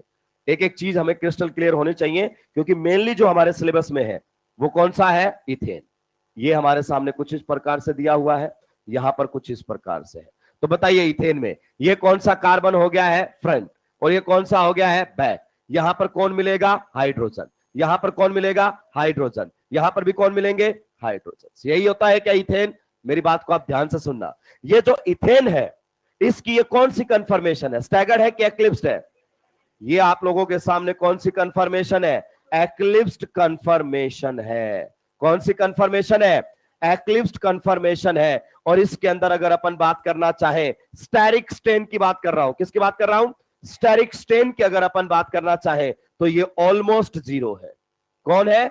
ऑलमोस्ट जीरो है मेरे भाई, नेग्लेजिबल इसके अंदर होता है। मेरी बात को ध्यान से सुनना। कौन सी स्ट्रेन की बात की है? टॉर्सनल की बात नहीं की, स्टेरिक स्ट्रेन की बात की है। स्टेरिक स्ट्रेन ऑलमोस्ट क्या है? जीरो। इसका मतलब ये हाइड्रोजन उस हाइड्रोजन की वजह से रिपल्सन नहीं फील करता, ये हाइड्रोजन उस हाइड्रोजन की वजह से रिपल्सन फील नहीं करता। अब कुछ साइंटिस्ट बन के आते हैं, आइंस्टीन की तरह सोचते हैं कि सर माना उसकी वजह से नहीं कर रहा होगा, इसकी वजह से तो करेगा। अरे मूर्ख इंसान, ये सबसे पास है। जब इसी से नहीं किया तो उससे कद्दू रिपल्सन फील करेगा ये? आगे बात समझ में? तो यहां पर आपका जो स्टेरिक स्ट्रेन है ये ऑलमोस्ट क्या है? जीरो। इसके लिए क्या बोला जाता है? इसके लिए बोला जाता है because hydrogen are small in. That is not the correct explanation. अभी बताऊंगा मैं आपको। अगर मान लीजिए यहां पर रिपल्सन नहीं है और कोई बोल रहा है मुझको कि माना सर वहां नहीं होगा, लेकिन यहां तो होना चाहिए ना। अब सोचो, एक्लिप्स में स्ट्रेन नहीं है, तो स्टेरिक स्ट्रेन, तो क्या स्टैगर्ड में हो सकता है? हो ही नहीं सकता, क्योंकि यहां तो मैक्सिमम होती है और वहां क्या होती है? मिनिमम। तो यहां पर भी अगर अपन बात करना चाहें, अगर आपके सामने ये कौन सी है? स्टैगर्ड। ध्यान से सुनना, अगर अपन बात करें तो ये हमारे सामने है स्टैगर्ड कंफर्मेशन। स्टैगर्ड कंफर्मेशन की अगर अपन बात करना चाहें तो यहां पर जो स्टेरिक स्ट्रेन होती है, क्या होती है? स्टेरिक स्ट्रेन, वो क्या रहेगी? जीरो। क्या रहेगी? जीरो। किसी प्रकार का कोई यहां पर रिपल्सन नहीं मिलेगा। जब एक्लिप्स्ड में ही ऑलमोस्ट क्या हो गई है? जीरो, तो स्टैगर्ड में तो जीरो बनती ही बनती है। अब आप इसका रीजन ये देते हैं because hydrogen are small in size, तो मेरे भाई आप तुक्का मार रहे हैं। क्या मार रहे हैं? तुक्का। फिर आपको बस आंसर मालूम है और एक्सप्लेनेशन आपके पास नहीं है। अगर आपने ये वाला क्वेश्चन किया हो, आपने जरूर किया होगा +1 के अंदर ये वाला क्वेश्चन। बताइए कंपाउंड एरोमेटिक है, एंटी एरोमेटिक है या नॉन एरोमेटिक? नॉन एरोमेटिक है। राक्षसो, तुमने तो यही जवाब गलत दे दिया है। इसको टैन एनुलिन बोलते हैं। कुछ याद आया? क्या बोलते हैं इसको? Tan annulene. और इसके बारे में सर ने बताया होगा, ये नॉन प्लेनर होता है। कैसा होता है? नॉन प्लेनर होता है। बताया था कि नहीं बताया था? उसका कारण कि यहां पर जो हाइड्रोजन है और यहां पर जो हाइड्रोजन है उनके बीच में क्या होने लगता है, रिपल्सन। तो पहले आप तय कर लो अपनी बातों को। ये आपने सुना है कि नहीं सुना है? तो आप अपनी बात को तय कर ले कि हाइड्रोजन अगर स्मॉल इन साइज है तो फिर यहां भी रिपल्सन नहीं करना चाहिए, और जब यहां कर रहे हैं तो फिर यहां क्यों नहीं हो रहा, और यहां क्यों नहीं हो रहा है तो फिर यहां क्यों हो रहा है? तो स्मॉल इन साइज, इसका मतलब मनगढ़ंत कहानी आपने सुना दी है जिसका कोई लॉजिक है नहीं। तो यानी कि हाइड्रोजन एक दूसरे से रिपल्सन फील कर भी सकते हैं और नहीं भी कर सकते। तो अब हमें आना है मेन पॉइंट पर। किस पर आना है? मेन पॉइंट पर, कि कब दो एटम्स के बीच में क्या होने लगता है, रिपल्सन। मेरी बात को आप ध्यान से सुनेंगे, जबरदस्त बात मैं आपको बताने वाला हूं। देखिए, स्टार्टिंग में एटम्स के बीच में क्या चलता है, अट्रैक्शन। अगर आपने केमिकल बॉन्डिंग पढ़ी हो, जो कि एमकेटी सर ने आपको जबरदस्त लेवल पर पढ़ाई होगी, अगर अपन बात करें तो ऐसे ग्राफ जाता है। स्टार्टिंग में एटम्स एक दूसरे को क्या करते हैं, अट्रैक्ट अट्रैक्ट अट्रैक्ट, और एक डिस्टेंस के बाद they will start repelling each other. That is known as critical distance of approach. अगर एटम्स के केस में बात की जाए तो उसे हम बॉन्ड लेंथ बोल देते हैं। क्या बोल देते हैं? Bond length. यानी कि जैसे हम क्लोरीन क्लोरीन की बात करना चाहें तो एक फिक्स डिस्टेंस के बाद क्लोरीन एटम एक दूसरे के नजदीक नहीं आ सकते, फिर वो रिपेल्सन फील करना शुरू कर देते हैं, और इसी को आप क्या बोलते हैं, बॉन्ड लेंथ। आगे बात समझ में? तो अगर उनके बीच में डिस्टेंस, सेपरेशन उसकी बॉन्ड लेंथ के बराबर है, then they will not repel each other. अगर वो डिस्टेंस उनकी बॉन्ड लेंथ से कम कर दिया है तो अब ये क्या स्टार्ट हो जाएगा, रिपल्सन स्टार्ट हो जाएगा। अब मेरी बात को सुनना, क्या आपने वंडरवॉल रेडियाई का नाम सुना है? हाइड्रोजन के केस में डिफाइन हो सकती है, यस। ये देखिए, वंडरवॉल रेडियाई को डिफाइन करके बताइए किस प्रकार से होती है। ये हाइड्रोजन का न्यूक्लियस यहां पर मान लूं, इस हाइड्रोजन का न्यूक्लियस यहां पर मान लूं, ये दोनों के बीच में जो डिस्टेंस है इसका मान लेते हैं ये क्या है, डी, और d/2 आपके सामने क्या होती है, वंडरवॉल रेडियाई। क्या मैं सही कह रहा हूं? ये आप लोगों के लिए क्या रहती है, वंडरवॉल रेडियाई। मुझे बताते रहना सारी बातें, ये रहेगी वंडरवॉल्स रेडियाई। पक्का? यस। अब आप एक बात को सुनना, अगर दो हाइड्रोजन जो आपके मॉलिक्यूल्स हैं उनके बीच में गैप कितना है, डी, कितना है, D, then they will not repel each other. वो एक दूसरे को रिपेल, इनफैक्ट यहां पर फोर्स ऑफ अट्रैक्शन काम करता है। दो मॉलिक्यूल्स को आप फ्री छोड़ दोगे ना तो वो अट्रैक्ट करते करते एक दूसरे के पास आने लगेंगे, और एक डिस्टेंस के बाद वो आपस में नजदीक नहीं आएंगे, क्योंकि इस डिस्टेंस के बाद अगर वो नजदीक आने लगे तो रिपल्सन शुरू हो जाता है। इस न्यूक्लियस के प्रोटॉन्स उस न्यूक्लियस के प्रोटॉन्स को रिपेल करना शुरू कर देते हैं। इस एटम में जो इलेक्ट्रॉन्स है और इस एटम के जो इलेक्ट्रॉन्स है वो भी क्या कर देते हैं, रिपल्सन शुरू। ये आपको केमिकल बॉन्डिंग में बताया जाता है कि पहले तो अट्रैक्शन होता है, इसके जो न्यूक्लियस होता है वो उसके इलेक्ट्रॉन्स को अट्रैक्ट करता है, इसका न्यूक्लियस इसके इलेक्ट्रॉन्स को अट्रैक्ट करता है, फिर एक डिस्टेंस के बाद अट्रैक्शन नहीं, रिपल्सन शुरू हो जाता है, और उसी को आप क्या बोल देते हैं, यहां पर बॉन्ड लेंथ। और यहां पर d/2 को क्या बोल देते हैं, वंडरवॉल रेडियाई। आप बताइए, अगर दो हाइड्रोजन्स के बीच में गैप इसकी वंडरवॉल रेडियाई के डबल के बराबर है, क्योंकि ये तो क्या है, d/2, और वो क्या है, d, अगर डबल के बराबर है तो क्या वो हाइड्रोजन्स एक दूसरे को अट्रैक्ट करेंगे, सॉरी, क्या वो एक दूसरे को रिपेल करेंगे? बता दो, रिपेल करेंगे क्या? नहीं करेंगे, क्योंकि रिपल्सन कब होगा, जब इनके बीच में डिस्टेंस d से कम हो जाएगा, तब ये रिपल्सन कर शुरू कर देंगे, और वो अपने आप होगा नहीं, हमें फोर्सफुल इनको नजदीक लाना पड़ेगा। जैसे आप जानते हैं एक प्लस चार्ज है, एक प्लस चार्ज है, ये हमेशा रिपल्सन थोड़ी करते हैं। अगर इनके बीच में डिस्टेंस बहुत ज्यादा है तो उनके बीच में कोई रिपल्सन नहीं होगा, लेकिन एक डिस्टेंस आएगी जहां पर ये रिपल्सन शुरू, मतलब जीरो रहेगा, उसके बाद इनमें रिपल्सन शुरू हो जाएगा, तो अपने आप प्लस प्लस के नजदीक थोड़ी आएगा, आपको उस पर क्या करना पड़ेगा, वर्क करना पड़ेगा, और उसी से आप सिस्टम की एनर्जी को बढ़ा रहे होते हैं। तो आपको फोर्सफुली उनको नजदीक लाना पड़ता है जब वो क्या शुरू कर देते हैं, रिपल्सन। तो अगर इनके बीच में गैप डी से कम हुआ then they will start repelling, अगर गैप डी के बराबर है तो वो रिपेल नहीं करेंगे। तो यहां पर अब आते हैं मेरे भाई, यहां पर अगर अपन बात करना चाहे हाइड्रोजन के केस में जो डी की वैल्यू होती है, जो डी की d/2 की अगर अपन बात करना चाहें, दैट इज वंडरवॉल रेडियाई, वो अप्रोक्सीमेट होती है 0.12। ये पिकोमीटर है या नैनोमीटर है, एग्जैक्ट मेरे को यूनिट याद नहीं है, लेकिन उससे कोई फर्क नहीं पड़ता है। तो d/2 होता है 0.12, तो d बताओ कितना होगा, d कितना होगा, 0.24, पक्का। और जब यहां पर ये जो गैप होता है ना हाइड्रोजन्स के बीच का, यहां पर जो गैप होता है ये होता है 0.23 के आसपास। क्लियर? मुझे एग्जैक्ट याद नहीं है कि वो पिकोमीटर था या नैनोमीटर था, उससे कोई फर्क नहीं पड़ता है। क्लियर? अब आप ध्यान से सुनना, इन दोनों के बीच में क्या वास्तव में रिपल्सन होना चाहिए, क्योंकि जो आपका ये सेपरेशन है वो वंडरवॉल रेडियाई के जस्ट डबल के बराबर है। तो यहां पर जो रिपल्सन होता है हाइड्रोजन हाइड्रोजन के बीच में, दैट इज नेग्लेजिबल।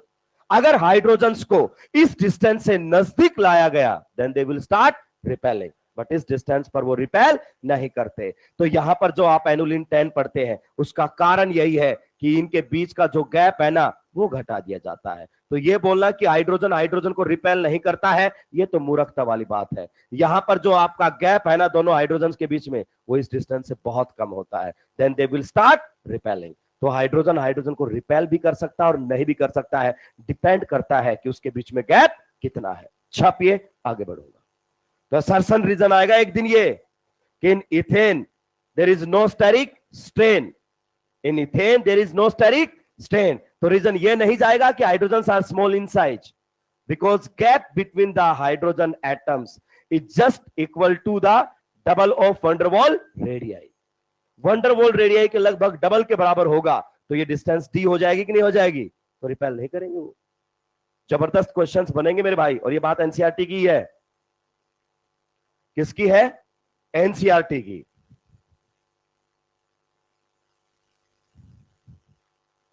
अभी तक जो बातें हमने की है वो सारी बातें किसके रेफरेंस में की हैं? इथेन।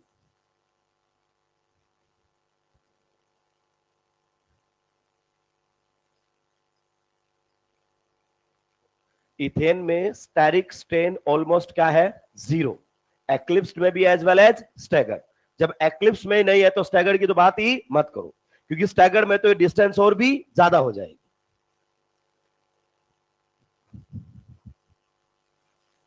जल्दी जल्दी निपटाइए भाई।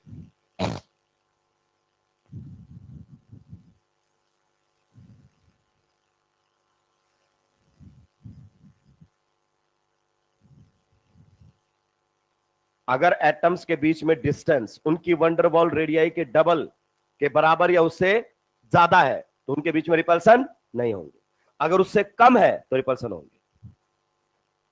ये इनऑर्गेनिक केमिस्ट्री का फंडा है।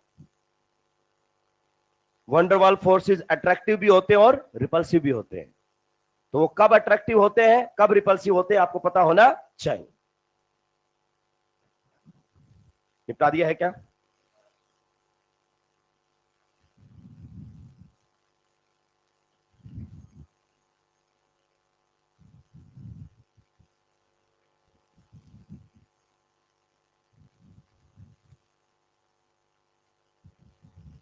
निपटाया क्या? ये सब तो बनाने की कोई जरूरत नहीं है, ये भी बनाने की अभी कोई जरूरत नहीं है। मेन पॉइंट है ये, और ये बातें आपको समझ में आनी चाहिए।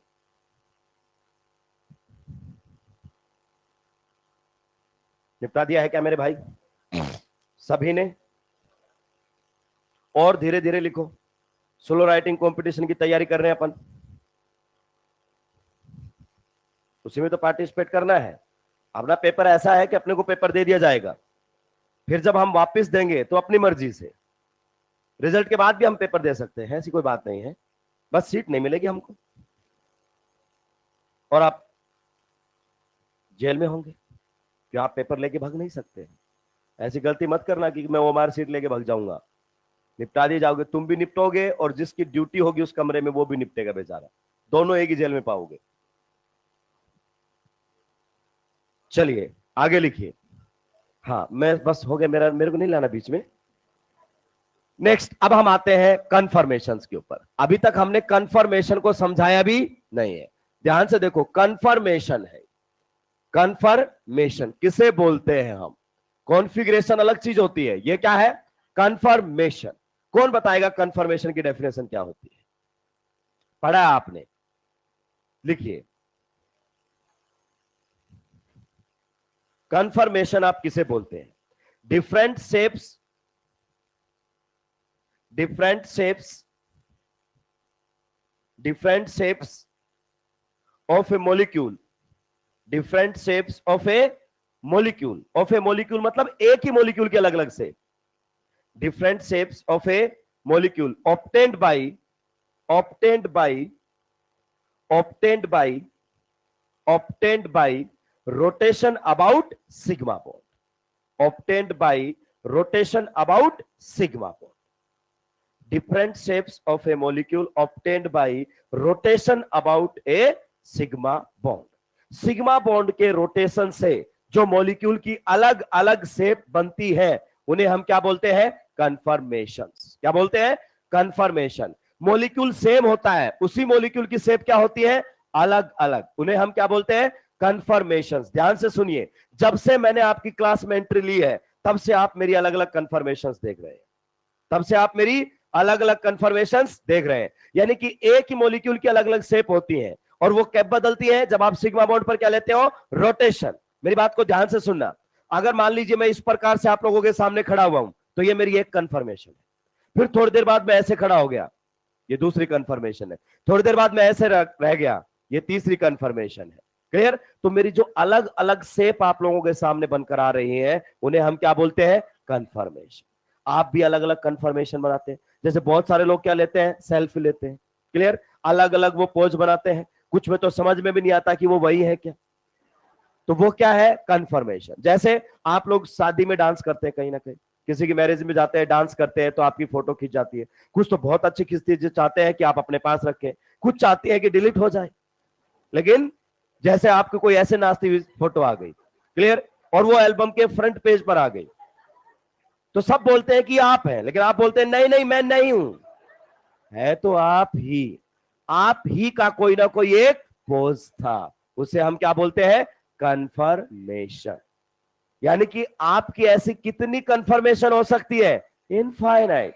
आप ऐसे इनफाइनाइट शेप ले सकते हैं bye rotation about sigma bond. थोड़ा सा दिमाग पर वापस जोर डाल लेंगे कि कन्फर्मेशंस क्या होती है? Different shapes of A molecule.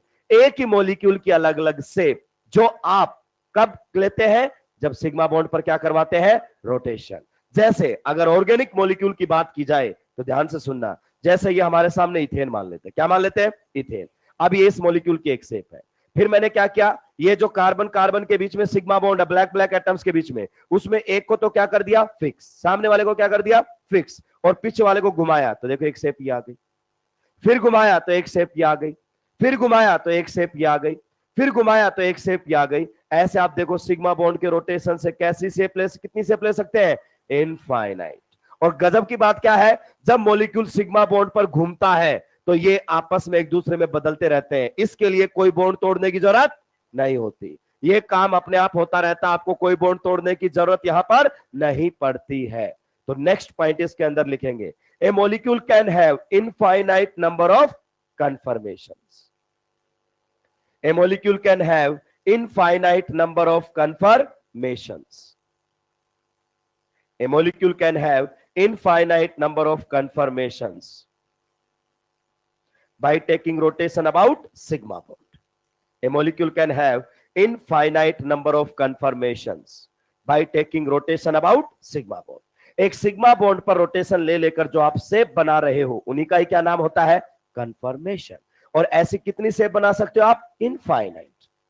इनका तो कोई मतलब ही नहीं है। Next, A molecule can have infinite number of conformation bye taking rotation about sigma bond. Next point लिखेंगे,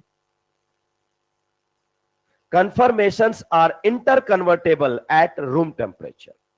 Conformations are interconvertible. Conformations are interconvertible at room temperature. Conformations are interconvertible at room temperature. Conformations are interconvertible at room temperature. Bracket में ये भी लिख सकते हो, can't be isolated at room temperature. Can't be isolated at room temperature. Can't be isolated at room temperature. आप उनको room temperature पर isolate नहीं कर पाएंगे। चलिए इसको समझने की कोशिश करते हैं मेरे भाई, ध्यान से सुनना। बाकी डिटेल्ड डिस्कशन तो कब रहेगा? अगली क्लास में। अभी तो बस हल्का सा आपको बता रहा हूं, इंट्रोडक्शन दिया जा रहा है। अगली क्लास में डिटेल्ड डिस्कशन रहेगा। ये आपके सामने एक कंफर्मेशन बनी हुई है। किसकी कंफर्मेशन आप बता सकते हो? ये एक शेप बना रखी है आपने, किसकी? इथेन की। ये इथेन की क्या है? एक शेप। तो शेप को ही क्या बोलते हो आप? कंफर्मेशन। तो अब आप इसको क्या बोलते थे पहले? केवल एक्लिप्स्ड। अब आप इसको क्या बोल सकते हो? Eclipsed confirmation. यानी कि इथेन का ये एक रूप है जिसे आप बोल रहे हो eclipsed conformation. How to identify it is stagger और एक्लिप्स, दोनों भाई देखकर बता सकते हैं न्यूमैन प्रोजेक्शन में। फिर मेरे भाई होता क्या है कि जो एक्लिप्स कन्फर्मेशन है ना वो बदल जाती है किसके अंदर, स्टैगर्ड के अंदर, सिग्मा बॉन्ड के रोटेशन से। कैसे समझना, अभी फिलहाल ये आपके सामने इथेन है, आप मानो ये तीनों क्या है, हाइड्रोजन, तो ये कौन सी कन्फर्मेशन है, एक्लिप्स। फिर आपने क्या किया कि सामने वाले को तो फिक्स रखा और पीछे वाले को बॉन्ड एटम को घुमा दिया, किसके अबाउट, इस सिग्मा बॉन्ड के अबाउट, और घुमा के आपने ये शेप बना दी। अब बताओ ये कौन सी हो गई है, स्टैगर्ड। तो ये एक्लिप्स और स्टैगर्ड रूम टेम्परेचर पर एक दूसरे में कन्वर्ट होती रहती है, आप इनको आइसोलेट नहीं कर सकते। तो यहां पर ये जो स्टैगर्ड था ये घूमकर किस में चला जाएगा, एक्लिप्स, सॉरी एक्लिप्स है घूमकर किस में चला जाएगा, स्टैगर्ड। सामने वाले को क्या रखा हमने, फिक्स एज इट इज, और पीछे वाले एटम को घुमा दिया। तो जब पीछे वाले एटम को घुमाओगे तो ये हाइड्रोजन इनके बीच में आएगा। ध्यान से सुनो एक बार वापस से, ये हमारे सामने कैसा था, एक्लिप्स, फ्रंट को क्या रखा, फिक्स, पीछे वाले को घुमाया। तो जब पीछे वाले को घुमाऊंगा तो तीनों एटम घूमेंगे कि नहीं घूमेंगे एक साथ, तो जैसे ही घुमाऊंगा तो ये देखो ये जो ग्रीन है ये ग्रीन और ग्रे के बीच में आ गया, ये नीचे वाला जो ग्रे था ये ग्रे और व्हाइट के बीच में आ गया, और जो व्हाइट था ग्रीन और व्हाइट के बीच में आ गया। एक बार फिर से देखो, पहले एटम के पीछे क्या था, एटम, जैसे ही घुमाया तो एटम के बीच में एटम, यानी कि डाइहेड्रल एंगल कितना हो गया यहां पर, 60 डिग्री। तो ये यहां पर कुछ इस प्रकार से आप लोगों के बीच में आ गए हैं। इस कंफर्मेशन को हम क्या बोलते हैं, स्टैगर्ड कंफर्मेशन। क्या बोलते हैं, स्टैगर्ड कंफर्मेशन। क्या ये बात आप लोगों को समझ में आई। अब मुद्दे की बात यह है, क्या एक्लिप्स और स्टैगर्ड को आप आइसोलेट कर सकते हैं, नहीं, आइसोलेट नहीं कर सकते, इनको आइसोलेट नहीं किया जा सकता। They are interconvertible at room temperature. अगली क्लास में बताऊंगा कि ये 1 सेकंड में कितनी बार सिग्मा बॉन्ड घूमता है और किसके अंदर कन्वर्ट हो जाता है। आप इनको आइसोलेट नहीं कर सकते, आइसोलेट नहीं कर सकते इसका मतलब आप बता ही नहीं पाए दो अलग अलग चीज है। इनफैक्ट दो अलग चीज थोड़ी है। आप देखिए, अभी मैं ऐसे हूं तो ये मेरा एक शेप है, थोड़ी देर बाद मैं ऐसे हो गया तो ये मेरा ही कौन सा शेप है, दूसरा। मैं तो एक ही हूं, मेरी शेप क्या है, बदल रही है। तो अगर मैं पूछूं कि भाई ये मेरा आइसोमर है, तो आइसोमर सेम कंपाउंड होता है कि डिफरेंट, तो डिफरेंट फिर बताने भी तो पड़ेंगे। मैं बोलूं कि कल मैं नहीं पढ़ाने आया था, कल मेरा जुड़वा भाई था वो पढ़ाने के लिए आया था, आज मैं आया, परसों फिर वो आ जाएगा, तो आप इस बात को मान लोगे क्या, मानोगे तो तब जब दोनों एक साथ आएंगे, और दोनों एक साथ आ ही नहीं सकते। क्यों, क्योंकि कभी वही इक्लिप्स में है तो वही स्टैगर्ड में है, मॉलिक्यूल तो क्या है, सेम। तो अगर आपसे पूछा जाए कि भाई साहब इन दोनों के बीच में रिलेशन क्या है, तो या तो आप क्या बोल सकते हो, कन्फॉर्मर। क्या बोल सकते हो, कन्फॉर्मर, कन्फॉर्मर बोल सकते हो। कन्फॉर्मर ऑप्शन में नहीं दिया हुआ है तो आप क्या बोल सकते हो, होमोमर्स। ये अलग कंपाउंड्स नहीं है, क्योंकि आइसोमर्स डिफरेंट कंपाउंड होते हैं और इनको कभी आप आइसोलेट करके अलग अलग दिखा नहीं सकते, और अलग अलग दिखा नहीं सकते तो फिर मेरे भाई अलग हुए कैसे। तो जो कन्फर्मेशंस होती है वो आपके एक ही मॉलिक्यूल की अलग अलग शेप होती है, उनको आइसोमर्स नहीं माना जाता। इसीलिए मैंने स्टीरियो में 2 ही आइसोमर माने थे, ज्योमेट्रिकल और ऑप्टिकल, क्योंकि इनको तो आपस में बदला जा सकता है, ये वास्तव में डिफरेंट कंपाउंड होते ही नहीं है। क्या ये बात आपको क्लियर हुई, एक एक बच्चे को क्लियर है। तो कन्फर्मेशंस अलग अलग कैसे कैसे बनाई जा सकती है, कन्फर्मेशन 2 तरीके से बनाई जा सकती है। अगला पॉइंट जो हमारे सामने रहे, पहले ये लिखो, एक पॉइंट और लिखवाऊंगा मैं इसमें। अब आपके दिमाग में एक बात आएगा कि सर ये सिग्मा बॉन्ड पर घूमते क्यों है, ये क्यों एक दूसरे में इंटर कन्वर्ट होते हैं, स्टैगर्ड स्टैगर्ड में क्यों नहीं रहता, एक्लिप्स एक्लिप्स में क्यों नहीं रहता, एक्लिप्स स्टैगर्ड में क्यों कन्वर्ट हो जाता है, और स्टैगर्ड एक्लिप्स वापिस स्टैगर्ड में क्यों कन्वर्ट होता है, ये एक दूसरे में क्यों कन्वर्ट होते रहते हैं। इसका कारण आपको अगली क्लास में बताया जाएगा, क्योंकि कोई भी चीज फ्री में तो होती नहीं है, किसी भी चेंज को करने के लिए एनर्जी तो चाहिए। अगर वो एनर्जी रूम टेम्परेचर पर अवेलेबल है तो बात अलग होगी, और अगर रूम टेम्परेचर पर अवेलेबल नहीं है तो फिर बात क्या रहेगी, अलग। तो इसमें लिखिए, टू चेंज कंफर्मेशन, सबसे इंपॉर्टेंट पॉइंट आ रहा है भाई, to change conformation, to change conformation, conformation को बदलने के लिए, to change conformation, no bond is broken, no bond is broken, to change conformation no bond is broken. अगर आपने केवल कंफर्मेशन बदला है, यानी कि एक्लिप्स से क्या बनाया है, स्टैगर्ड, या स्टैगर्ड से क्या बनाया है, एक्लिप्स, तो इस प्रोसेस में कोई बॉन्ड ब्रेकिंग इन्वॉल्व नहीं होती। ये जबरदस्त पॉइंट है। To change conformation no bond is broken, या ब्रैकेट में आप लिखेंगे by taking rotation about sigma bond, bracket में लिखेंगे by taking rotation about sigma bond. जब आप सिग्मा बॉन्ड पर क्या लेते हैं, rotation, by taking rotation about sigma bond only conformation changes, only conformation changes. By taking rotation about sigma bond, only conformation changes. Configuration remains the same. Configuration remains the same. ये सबसे important point है भाई। Configuration remains the same.